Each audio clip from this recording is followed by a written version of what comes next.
You wake up, grab your phone, and before you've even gotten out of bed, you've already scrolled through 100 lives that look more successful, more beautiful, more on track than yours.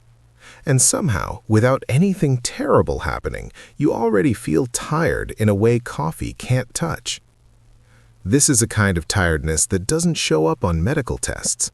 You can sleep 8 hours, take a weekend off, even go on vacation, and still wake up with that same dull weight in your chest, that quiet thought, I don't know how I'm supposed to do this again today. Not do this job, not pass this class, but do this whole being a person thing. Maybe from the outside, your life looks perfectly fine. You have a job, or you're in school, you pay your bills, you answer emails, you laugh at the right moments. If someone looked at your Instagram, they'd probably say you're doing okay. But on the inside, there's this low, constant exhaustion that never really leaves, a sense that existing itself is heavier than it should be. It can feel confusing and even a little shameful because you're not necessarily suicidal, and you might not fit what people imagine when they think of depressed.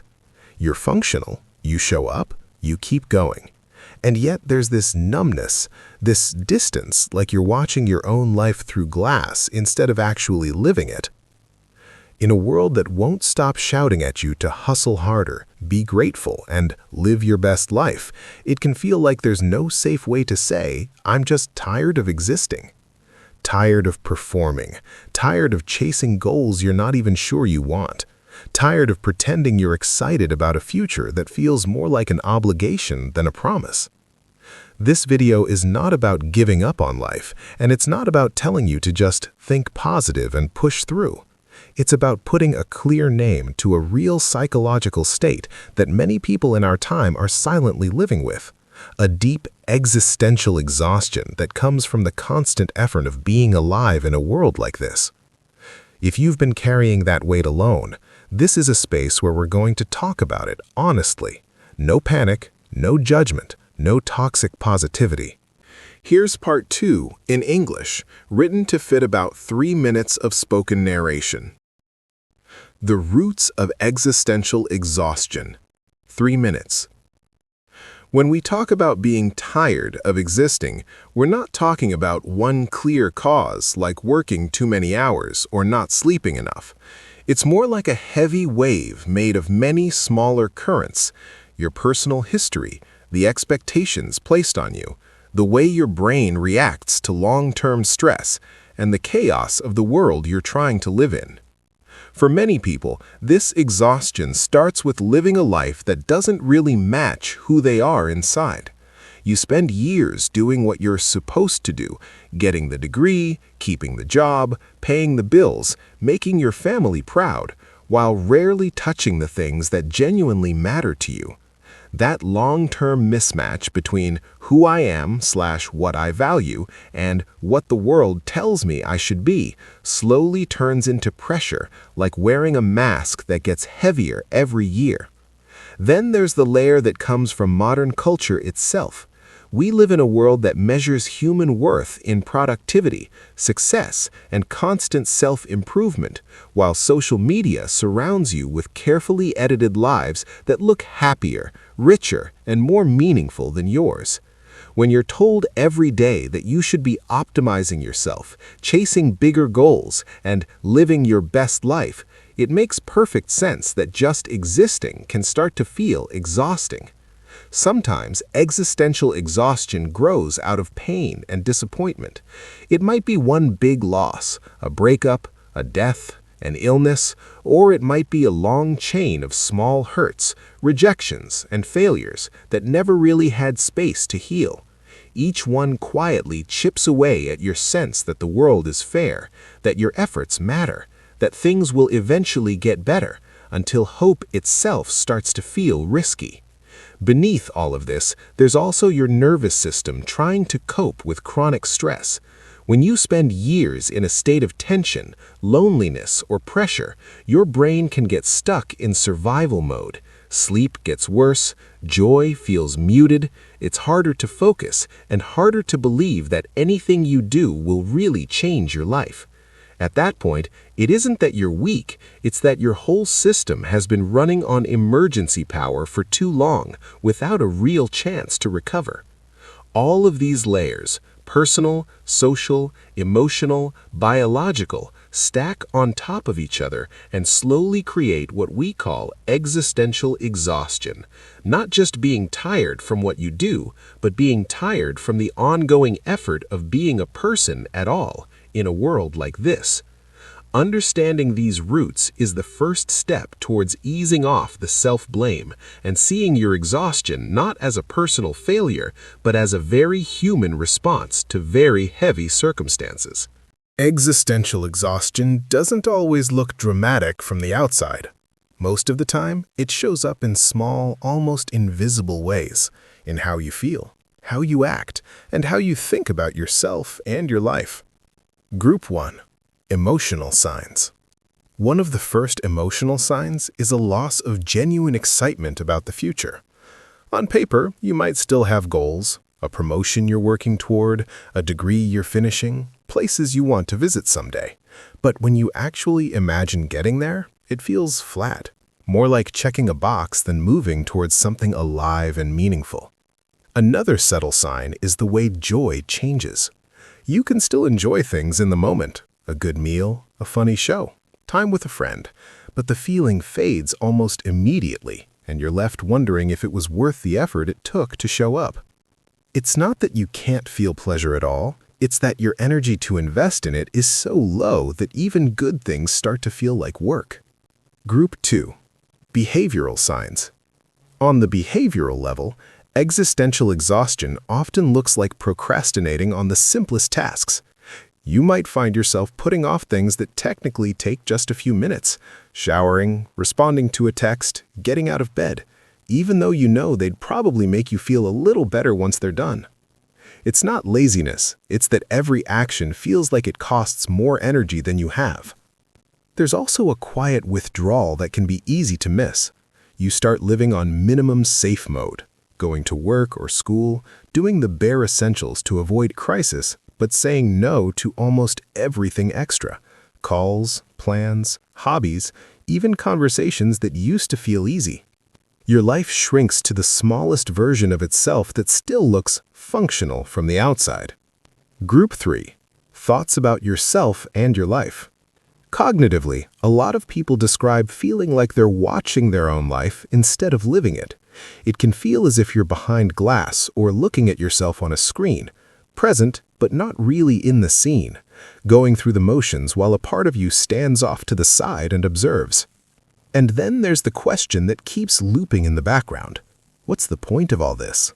You might logically know the standard answers: family, love, growth, contribution, but they don't land in your body the way they used to. The question doesn't go away after one late-night conversation or one inspiring quote. It just keeps resurfacing, especially in quiet moments, making everything feel a little more hollow than you want to admit. These emotional, behavioral, and cognitive signs are easy to minimize or explain away. I'm just tired. I'm just busy. I'm just being dramatic. But when they start stacking up and staying for weeks or months, they're often less about a bad day and more about a deeper existential kind of tiredness that deserves to be taken seriously. Existential exhaustion isn't a sign that you're broken beyond repair, but it is a sign that you've been carrying too much for too long, without enough real rest or support. You can't just snap out of it, but you can gently change the conditions you're living in so that existing becomes a little less heavy. 1. Acknowledge it and stop blaming yourself. The first step is simply to recognize what's happening. I'm not just lazy or unmotivated. I'm deeply tired of being alive right now. Naming it can reduce some of the shame, and it opens the door to getting the right kind of help instead of just trying to push harder. If you feel safe to do so, sharing this with someone you trust or with a therapist can immediately make it feel less like a private failure and more like something you're allowed to receive support for. 2. Shift from performance to gentle, minimum-level care. When you're existentially exhausted, trying to optimize your life or be your best self is usually too much. Instead, focus on bare minimum self-care, asking, what is the smallest thing I can do today that's kind to me? That might be taking a shower and putting on clean clothes, even if you do nothing else. Eating something simple, even if it's not perfect or healthy enough. Answering just one message instead of clearing your whole inbox. These aren't magical fixes, but they signal to your nervous system over and over, I am worth basic care, which is the opposite of the learned helplessness that often fuels existential exhaustion. 3.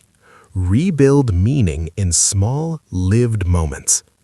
You don't have to find the ultimate purpose of life to make your own life feel more bearable. Rather than chasing one huge reason to live, look for small, concrete sources of meaning. A quiet walk, a conversation where you're honest, creating something tiny, a song snippet, a doodle, a paragraph in a journal. Therapeutic approaches like existential therapy and acceptance and commitment therapy, ACT, focus on exactly this, clarifying what you truly value, and then taking tiny, doable actions in line with those values, even while the heaviness is still there. It also helps to have at least one relationship or space where you don't have to perform being okay. A friend, support group, or therapist who can sit with you in the emptiness without rushing to fix you can make that emptiness feel less like a personal failing and more like something you're allowed to experience and move through at your own pace. None of this is fast or flashy, but slowly naming what you're going through, lowering the pressure to perform, taking small acts of care, and reconnecting with tiny, real moments of meaning can turn pure survival into something a little softer and eventually make room for the possibility that you might want to be here, not just have to be. There's a point where exhaustion stops coming just from what life is doing to you and starts coming from what life has taught you. Psychologists call part of this learned helplessness.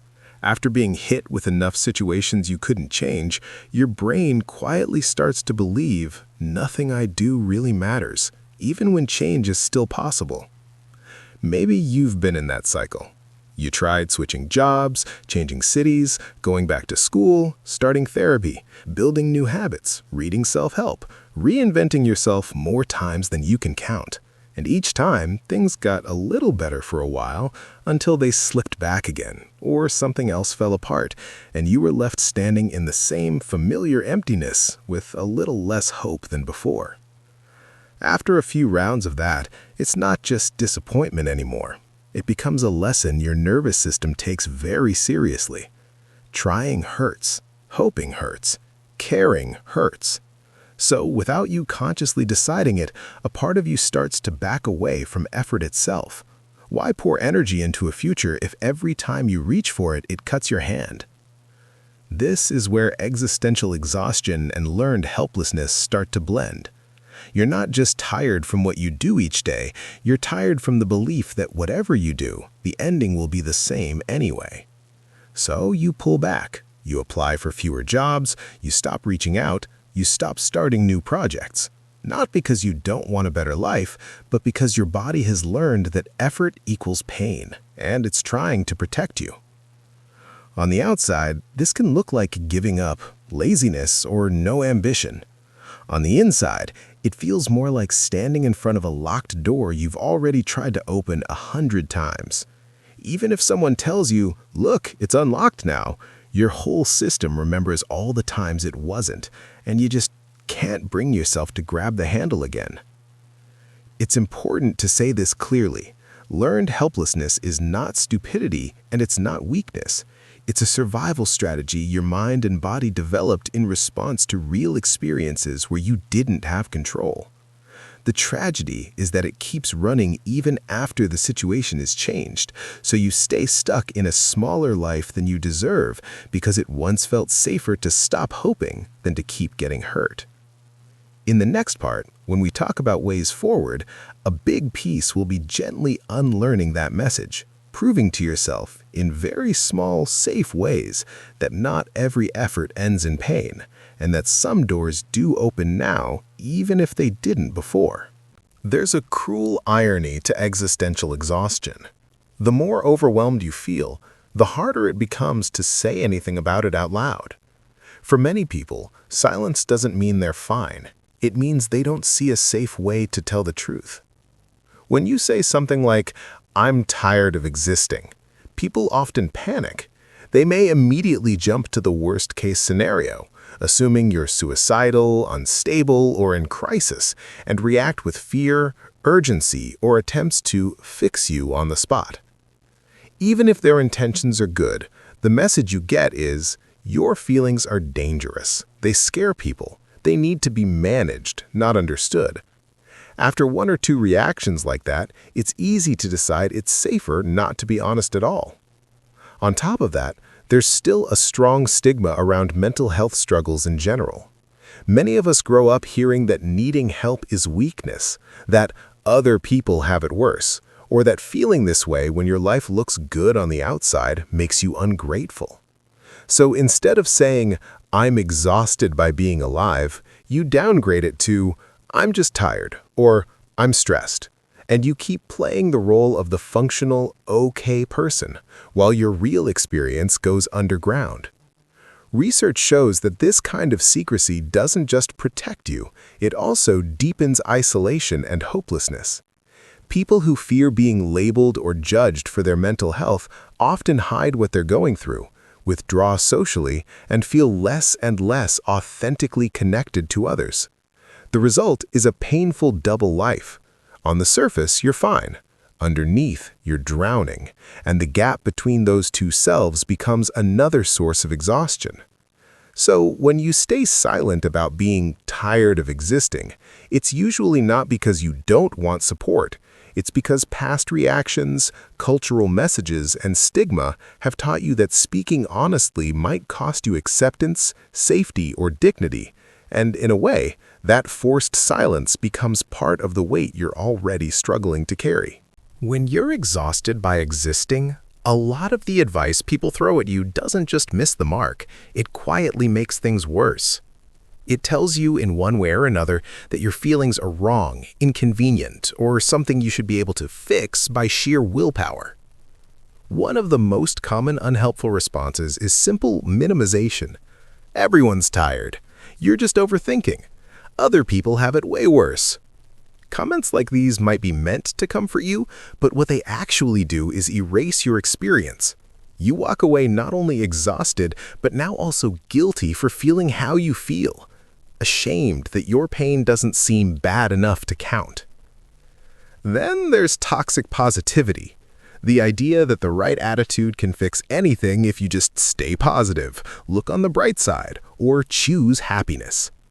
On the surface, it sounds encouraging, but underneath, the message is if you're still struggling, you must not be trying hard enough to think the right thoughts.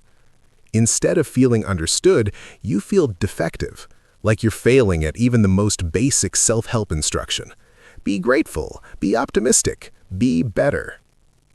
Another thing that doesn't help is being rushed towards solutions. When you finally say, "I'm really not okay," and the response you get is a rapid-fire list of fixes, have you tried working out, meditating, changing your diet, starting a side hustle? You end up feeling more overwhelmed and more alone. Because beneath all those suggestions is the assumption that your job is to hurry up and get back to normal, rather than to be honestly where you are for a while. And maybe the most painful response of all is subtle judgment. Being called lazy, dramatic, ungrateful, or too negative, when in reality you're using every bit of energy you have just to show up at all. Stigma around mental health means many people are still quicker to label than to listen, which pushes you deeper into silence and makes it even harder to reach out the next time. If you've heard these kinds of reactions, it makes complete sense that you've learned to keep your existential exhaustion to yourself. Part of healing from it will be not only finding what does help, but also gently, firmly recognizing what never belonged on your shoulders in the first place. Other people's fear, discomfort, and need for you to be okay so they don't have to feel anything difficult. When you're existentially exhausted, you don't need a 5-year plan or a huge life overhaul. You need small, gentle changes in how you move through a single day. Shifts that make existing just a little more bearable, without demanding that you suddenly fix everything. The first shift is moving from escaping your feelings to making room for them. Instead of trying to drown out the heaviness with endless scrolling, noise, or busyness, you experiment with tiny moments of honest contact, admitting to yourself, "Yeah, this feels empty right now," without immediately judging it or rushing to cover it up. Sometimes that looks like sitting still for a minute, feeling your feet on the floor, noticing your breath moving in and out, and letting your thoughts be there without needing to solve them all at once. Grounding practices can help your body remember that you're here, now, not everywhere your mind is spinning out to. Simple things like a slow body scan, paying attention to the sensations of a warm shower, or really tasting your first sip of coffee in the morning can gently pull you back into the present, where life is usually more manageable than in your head. Mindfulness in this sense isn't about becoming calm or zen. It's about creating a little bit of space between you and the constant storm of thoughts, so they don't wear you down as quickly. The second shift is from big meaning to small meaning. Instead of waiting to feel inspired by some grand purpose, you start noticing tiny actions that feel even slightly like you. Choosing a meal you actually enjoy, sending a kind message, watering a plant, writing a few honest lines in a journal. These things won't magically answer what is the meaning of life, but they quietly answer a smaller question. What, in this one day, makes being here a little less heavy? This is where values-based living, like in acceptance and commitment therapy, can be powerful. You don't have to feel motivated or fixed to act in line with your values. You just have to take very small steps in their direction. 5 minutes of creativity if you value expression. A check-in text if you value connection. A boundary if you value self-respect. Over time, these tiny, repeated actions start to build a life that feels a little more yours, even if the existential questions never disappear completely. And finally, none of this is meant to be done alone. If you can, bringing a therapist into the process, especially someone familiar with existential or ACT-based work, gives you a space where your questions aren't too much, and your exhaustion isn't something to be fixed, but something to be understood and gently cared for. The goal isn't to turn you into a relentlessly positive person.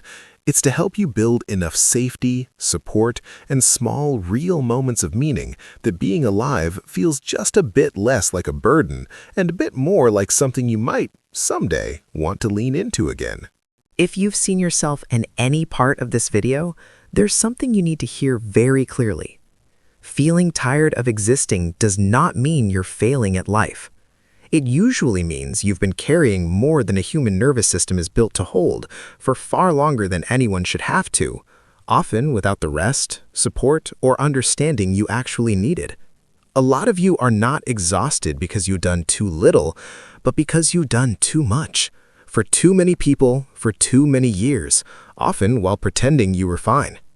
You've kept showing up to work, to family, to responsibilities, to other people's crises, even on days when getting out of bed already felt like a full-time job. From the outside, that might look functional.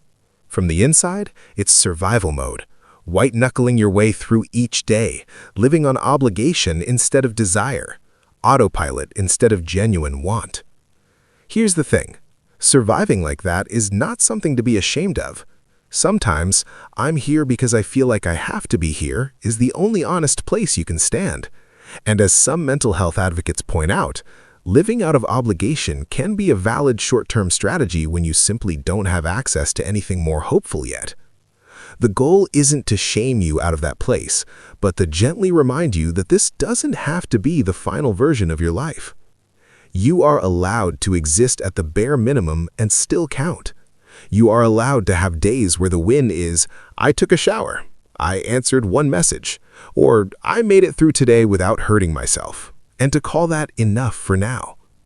You don't have to earn your right to be here by being productive, positive, or inspiring.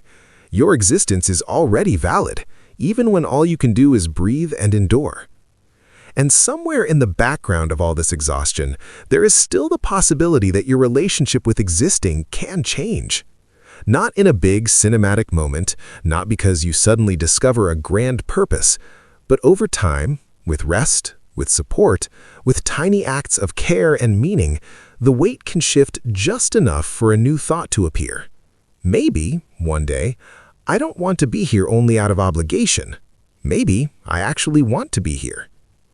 Until that day comes, it is completely okay if your life looks small from the outside, if you're just surviving, if all you can manage is staying. That, by itself, is already more than enough. If you've stayed with me through this whole video, I want to end by talking directly to the part of you that's the most tired.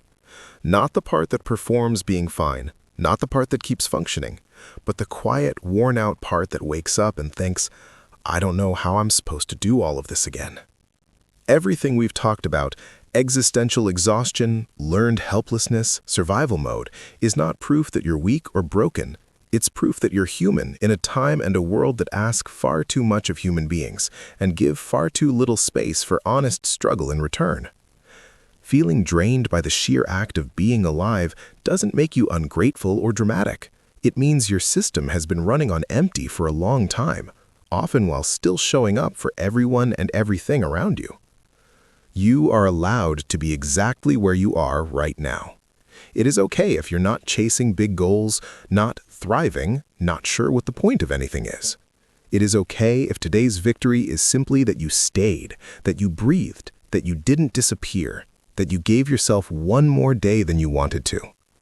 Bare minimum existing is still existing, and it still counts. What I hope you take from this is not a demand to suddenly love life, but a permission slip. Permission to rest without apologizing. Permission to stop performing okayness. Permission to ask for help from a friend, from a therapist, from a hotline before you reach the point of collapse. Permission to build a life that fits you a little better, not just the version of you the world keeps asking for. The questions may not go away. There will still be days when the weight feels heavier than others, but somewhere in the middle of that, there is room, even if it's just a crack, for small, real moments of ease, of connection, of this tiny thing right here doesn't feel terrible. If you can keep making space for those, one breath and one day at a time, you are already doing more than enough. And if you are listening to this while feeling dangerously close to the edge, if tired of existing has started to blur into, I don't want to be here at all, please don't carry that alone. Reach out to a crisis line, a local mental health service, or someone you trust and say it plainly. I'm not okay, and I need help. Needing that kind of support doesn't make you a burden. It makes you a person whose life still matters, even if you can't feel it right now. Until you can feel it for yourself, let this be the message you borrow. You are not broken for being exhausted. You are not failing for just surviving. You are allowed to be here exactly as you are. And one day, when the weight has lifted even a little, you may find that being here feels less like an obligation and more like something you're quietly, cautiously glad you chose.